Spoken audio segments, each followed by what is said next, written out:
Hey YouTubers, this is Lala to you boo, and I'm back with another book review. Okay, so my first book review was restricted to, and unbeknownst to me, Miss Takerra Allen is she dropped another book called The Lonely Pole. It's backwards, but this is the book. Beautiful, right? Okay, so I'm excited.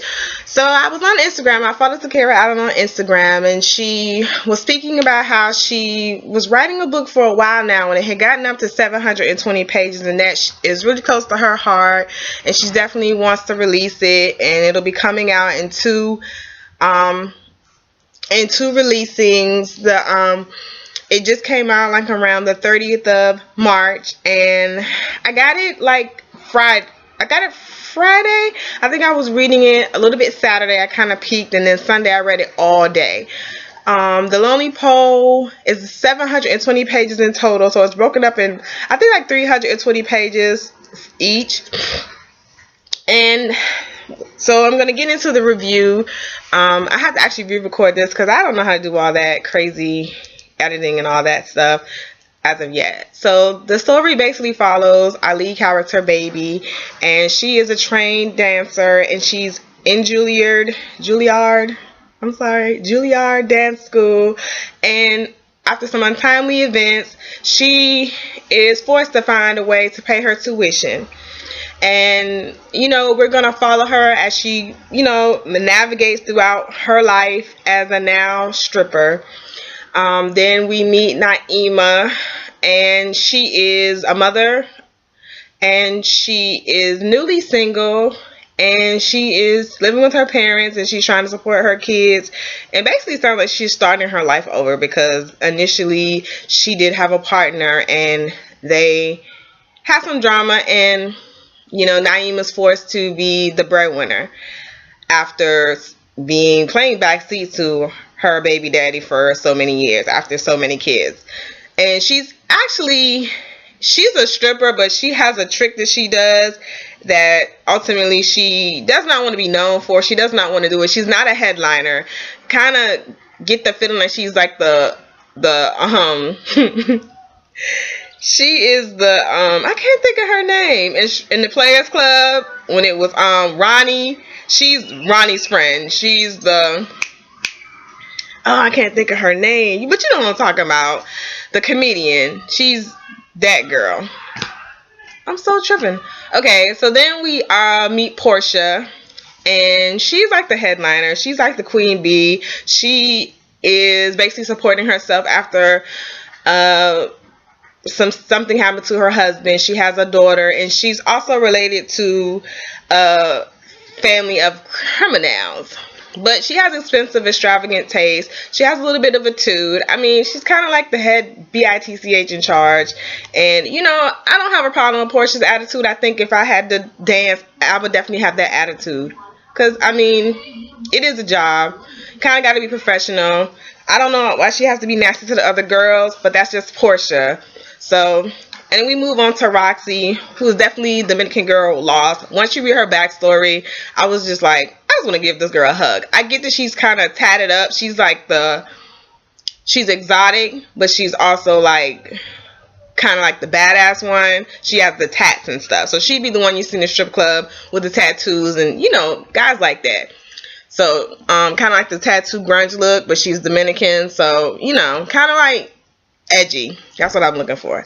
So we follow these girls as they all work at Dreams. They are all strippers for all different reasons, all different backgrounds, and they all basically are strippers, and they just kind of just are thrown together. Some of them are friends, some of them are not, but it's kind of like being in a sorority house type thing, or at work, I would say. You're not going to get along with everybody, but you kind of just deal with them. And then we are introduced to Trip Fontaine.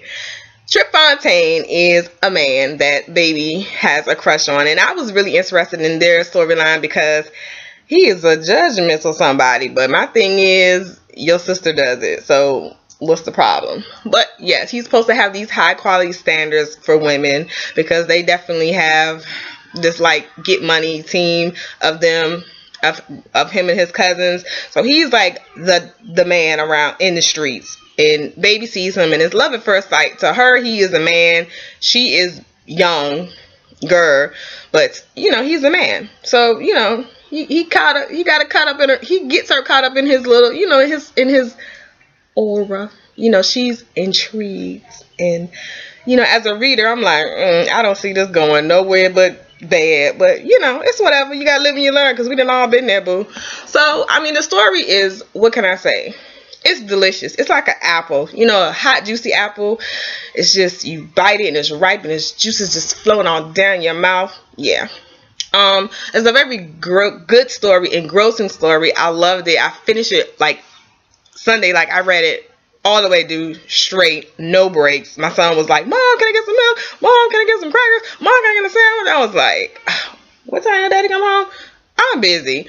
Granted, you know, you gotta feed the kids, because, you know, but it was just that good of a story. I had to think about it when I was driving. I said, I never really read a story that was predominantly about strippers. I've always read a story where there might be a stripper in the cast, or, you know, a stripper mentioned, but never a story that was predominantly about strippers.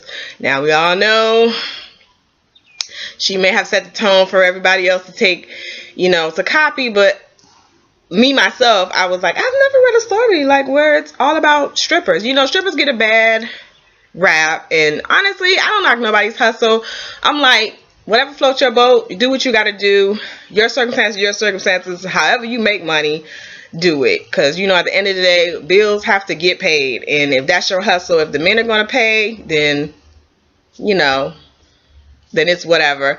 I mean, some of us may even know some strippers, but at the end of the day, the story just takes you on a ride with these women and shows you their circumstances as to why they're there at Dreams and how they're trying to hold on, maintain, and also to deal with the stigma, like the catcalling and the touching and stuff like this. I mean, it ain't the bunny ranch like you see on TV where it looks like it's all glamorous. I mean, sorry, because that's not stripping, that's prostitution.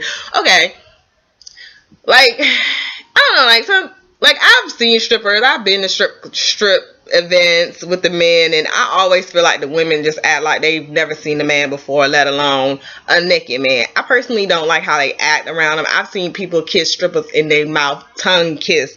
Like, boo, love don't live here. They just want your money. So, you know, but I feel like it's easy to get people wrapped up in your web, because everybody want the fantasy. The reality is, for them, it's a job. For you, you a trick. Give them your dollars and keep it moving. Don't catch feelings. That's, you know, that's what I have you know, I don't mind. It's fun to me. It's entertainment. I personally don't bring any money, but it's just like, you know, I understand the hustle, but what the kid's not about to do, I'm not about to tip you. I'm not. So yeah, I'm gonna be like, oh girl, he fine, okay, that's cute, but I'm not gonna give you my hard-earned money. Like, I respect the hustle, but yeah, not gonna do that. So yeah, I also what did I want to talk about?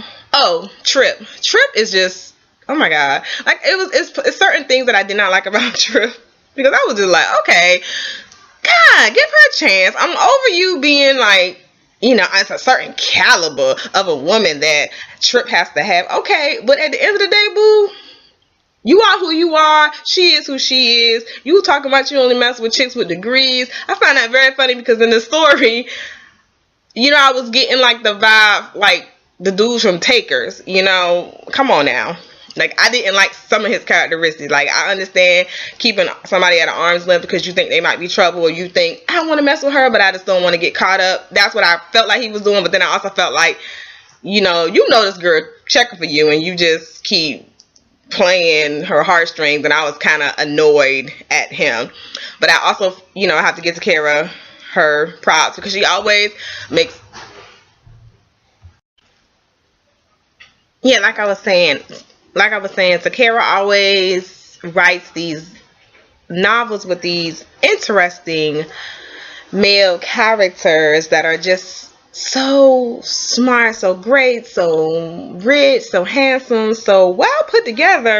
When I was driving, I was thinking, you know what, Trip, you know, I was reading. I was like, you know, I was driving. I was reading. I was reading. I was driving. What was I doing? I was thinking to myself as I was driving, you know, who are my top male urban crushes and books? So, of course, I'm going to give you this. And I want you to comment below, too, if you're reading this. Who is your urban crush, urban street fiction crush, male character? First of all, hands down, my first urban crush would have to be Midnight. Second was Jaw. And third would be Life. I think out of all three of them mixed together, Jaw's ultimately my favorite. If you never get a chance to read, if you ever get a chance to read, I'm sorry, Quan, Hood Rat, and Still Hood, two of my favorite books. Jaw is the man. I honestly cried. Sorry, I get emotional. I really get tied into the characters. So yes, definitely this book is a 10. Woohoo! Takerra does not disappoint. She is a sweetheart, beautiful girl. Follow her on Instagram and on Facebook. I actually at her at Facebook and told her that I have been reading her book all day. She replied, and I was so happy because, you know, I was just geeked because it was a really good book. I was feeling all types of emotions. What's going to happen? Oh my God, I got to wait a whole month to find out what happened. Well, that's not that bad compared to waiting a year for like the product plan and, you know, Mafia Princess and all that stuff. So yeah, I can wait 30 days. And I'm usually bad with dates, but April 30th is in here. So definitely support her and support my channel. And let me know how you feel. Comment below as far as who's your favorite urban lead guy. Again, I think Midnight is just the all-around favorite guy. But I never read those books when he turned into a Muslim and all that stuff. I never read the Midnight After Dark books. My whole infatuation with him stopped after The Coldest Winter Ever. And it picked up with, you know, the other story with Portia Santiago. I didn't read all that other stuff of how he had 12 wives and he was switching to Arabic, whatever. I'm not even going to that. Okay, so, yeah, and what else I was going to say? Oh, follow me on Instagram, you guys. I honestly didn't forget. I'm sorry. Like, when you get in front of a camera and you're talking, you just kind of get